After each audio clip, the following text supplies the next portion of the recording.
Hello viewers, আসসালামু আলাইকুম। MS access ডাটাবেজের Bangla টিউটোরিয়ালে আজকে আলোচ্য বিষয় হচ্ছে advantage and disadvantage of database. অর্থাৎ আজকে আমি যে বিষয় নিয়ে আলোচনা করব সেটা হচ্ছে ডাটাবেজের সুবিধা এবং অসুবিধাসমূহ নিয়ে। তবে প্রথমে হচ্ছে ডাটাবেজের সুবিধা অর্থাৎ advantage of database. Redundancy is control অর্থাৎ redundancy is control is a technique to use redundant field in the physical database in order to speed up reading database access অর্থাৎ খুব সহজে অপ্রয়োজনীয় ডাটাগুলো থেকে রিডিং আপ করার জন্য ডাটাবেজ এটি ব্যবহার হয়। অর্থাৎ এর সুবিধা হচ্ছে রিডান্ডেন্সি ইজ কন্ট্রোল। এরপর হচ্ছে প্রোভাইডিং মাল্টিপল ইউজার ইন্টারফেস অর্থাৎ ডাটাবেজের মাধ্যমে আমরা অনেক ধরনের ইউজার একই সময়ে কাজ করতে পারি।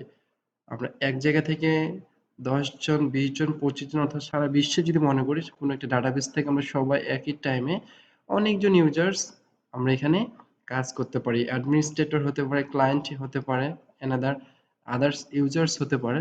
সো মাল্টিপল ইউজার্স ডাটাবেজে একই সময়ে কাজ করতে পারে। এরপর হচ্ছে প্রোভাইডিং ব্যাকআপ এন্ড রিকভারি অর্থাৎ ডাটাবেস গুলো আমরা ব্যাকআপ এবং রিকভারি করার সিস্টেম রয়েছে। সো এটা হচ্ছে আরেকটি সুবিধা। আনঅথরাইজড অ্যাক্সেস ইজ রেস্ট্রিক্টেড ডাটাবেজে আমরা আনঅথরাইজড অ্যাক্সেস রেস্ট্রিক্ট করে দিতে পারি অর্থাৎ যে কেউ চাইলে এই ডাটাবেসটাতে অ্যাক্সেস করতে পারবে না অর্থাৎ এখানে আমরা নির্দিষ্ট ইউজার্সের মাধ্যমে অর্থাৎ নির্দিষ্ট ইউজার কেবল ডাটাবেসটি অ্যাক্সেস করতে পারবে আদারওয়াইজ অন্য কেউ ডাটাবেস অ্যাক্সেস করতে পারবে না। এনফোর্সিং ইন্টিগ্রিটি কনস্ট্রেন্টস অর্থাৎ এখানে এনফোর্স করা হয় ইন্টিগ্রিটির জন্য ডাটাবেজে শুধুমাত্র এনফোর্স করে রাখা হয় এনফোর্সিং করা হয় ইন্টিগ্রিটি অর্থাৎ ডাটাটা আমার কতটুকু ইন্টিগ্রিটি রয়েছে সেটা এখানে এনফোর্স করা হয়। এরপর হচ্ছে facilitated development of a new application program অর্থাৎ এখানে অনেক ধরনের সুবিধাগুলো আপডেটেড করা হয় নতুন অ্যাপ্লিকেশনের জন্য অর্থাৎ ডাটাবেজে নতুন নতুন অ্যাপ্লিকেশন ইনক্লুড করার জন্য এটা আপডেটিং করা হয়।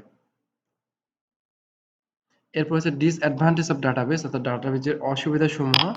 ডাটাবেস সিস্টেম আর কমপ্লেক্স তো বেসিক্যালি ডাটাবেস সিস্টেমটা কিন্তু অনেক জটিল একটি প্রক্রিয়া অর্থাৎ জটিল একটি system.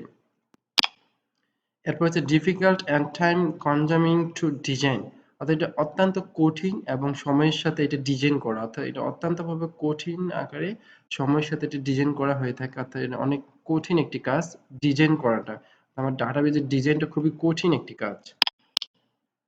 সাবস্টেনশনাল hardware and software startup cost অর্থাৎ বেসিক্যালি প্রাথমিকভাবে ইনিশিয়ালি ফার্স্টলি যদি আমরা এটা রান করতে যাই সেক্ষেত্রে হার্ডওয়্যার এবং সফটওয়্যার এটা অনেক বেশি ধরনের কস্ট পড়ে থাকে অর্থাৎ এখানে অনেক বড় একটা কস্ট অর্থাৎ বড় একটা অ্যামাউন্ট লাগে ডাটাবেস ক্রিয়েট করার জন্য।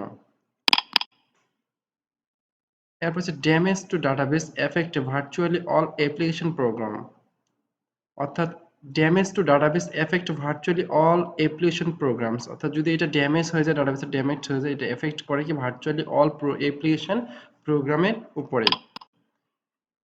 Extensive conversation cost in moving from a file based on system to database system অর্থাৎ moving from a file base system to database system এটা হিউজ পরিমাণ কস্ট হয়ে পড়ে থাকে অর্থাৎ ফাইল বেস সিস্টেম থেকে যদি আমরা ডাটাবেস সিস্টেম এটাকে মুভিং করে থাকি সেক্ষেত্রে huge conversation cost or extensive conversation cost পড়ে থাকে সেক্ষেত্রে এটা ব্যয়বহুল।